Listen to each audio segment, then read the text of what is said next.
India news के digital platform पर आपका स्वागत है। मैं हूं रायबरेली से शिव प्रसाद यादव।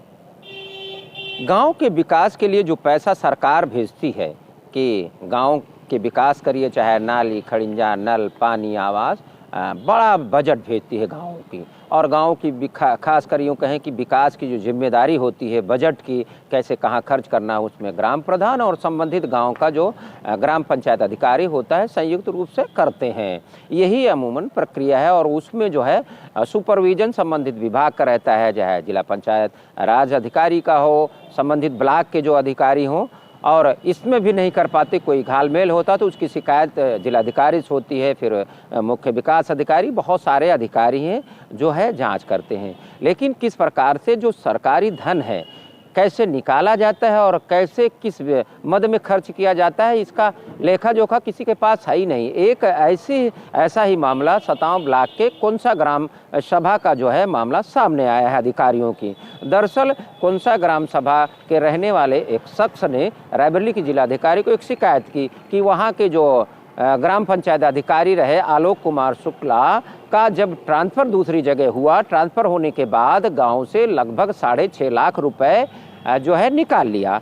तो इस पर जो है रायबरेली की जिलाधिकारी ने जो है डीपीआरओ से जांच कराने के लिए यूँ कहें कि निर्देश दिया। और जांच होने के बाद यह तथ्य सामने आया है कि आलोक कुमार शुक्ला जो ग्राम पंचायत अधिकारी हैं, उन्होंने जो पैसा निकाला वो किस मद में खर्च किया उसका कोई ब्यौरा नहीं दे पाया। ये इस आरोप में उनको निलंबित कर दिया गया है। हालांकि जो गांव का पैसा होता है उसमें ग्राम प्रधान भी होता है, दोनों के अकाउंट ज्वाइंट अकाउंट होता है। हालांकि जो निलंबन पत्र में डीपीआरओ यहाँ के जो सौम्यशील सिंह ने उसमें जिक्र किया कि जो पैसा निकाला गया है जो इंडिया बोर नल है उनके रिपेयरिंग के लिए और नाली के लिए तमाम तरह की, तो इस प्रकार के कोई कागज नहीं दे पाया जो निलंबित हुआ है ग्राम पंचायत अधिकारी। तो ऐसे में आप अंदाजा लगा सकते हैं कि किस प्रकार से गांव के पैसे का बंदरबाट होता है।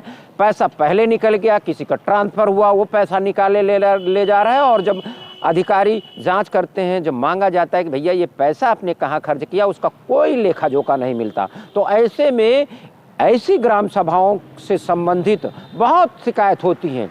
तो उच्च अधिकारी हालांकि जांच के नाम पर किस तरह से इसको बचाएंगे और या किसको आरोप करेंगे वो अलग बात है, लेकिन ये बड़ी धांधली कोनसा ग्राम सभा में अगर अधिकारियों के संरक्षण में यह जो लिखा जो उजागर हो रही, तो एकदम साफ स्पष्ट है कि आपने कोई काम कराया और काम कराने के एवज में कोई कागज अभिलेख नहीं दे सके और अलबत्ते आपने पैसे निकाल लिए सरकारी। और ये इस जो निलंबित हुआ है ग्राम पंचायत अधिकारी, इसके बारे में बताया, ये तो बहुत ही यूँ कहें कि वो शब्द नहीं कहा जा सकता।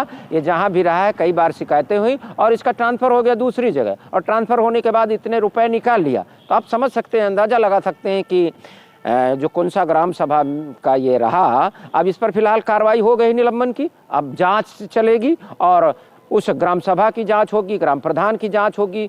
तो जांच किस प्रकार से चलेगी, लेकिन जो प्रथम दृष्टया या दोषी पाया गया ये है, क्योंकि ये सरकारी कर्मचारी है, इसको निलंबित कर दिया गया है। आगे जो जितने इसमें शामिल होंगे उन पर क्या होता है वो रायबरेली के जो डीपीआरओ है, रायबरेली के विकास से संबंधित सीडीओ हैं, जिलाधिकारी हैं, वे अपने हिसाब से जांच करेंगे और तब बाद में पता चलेगा इस पूरे मामले में दरअसल असल में पेंच क्या है, जो पैसा निकाला गया कहाँ खर्च हुआ और क्यों निकाला गया। जब आपका ट्रांसफ़र हो गया है तो यह बड़ी चिंता का विषय है कि रायबरेली में जो विकास का पैसा गाँवों के लिए आ रहा है उसका किस प्रकार से, यूँ कहें कि अभी दोषी नहीं है, लेकिन खुर्द बुर्द बंदर बाँट जैसी जो है, यूँ कहें कि पूरी प्रक्रिया जिस प्रकार से डीपीआरओ ने अपने पत्र में लिखा, कोई अभिलेख नहीं, आपने पैसा निकाल लिया। तो आप समझ सकते हैं, अंदाज़ा लगा सकते हैं शासन में जो बैठे उच्च अधिकारी हैं किस प्रकार से गांव का पैसा जो किनारे लगाया जा रहा है, जो गांव के लोगों को मिलना चाहिए जो लाभ, वो नहीं मिल पा रहा है। ऐसे में बड़ा सवाल है, इस पर बड़ी जांच जो है होने की ज़रूरत है।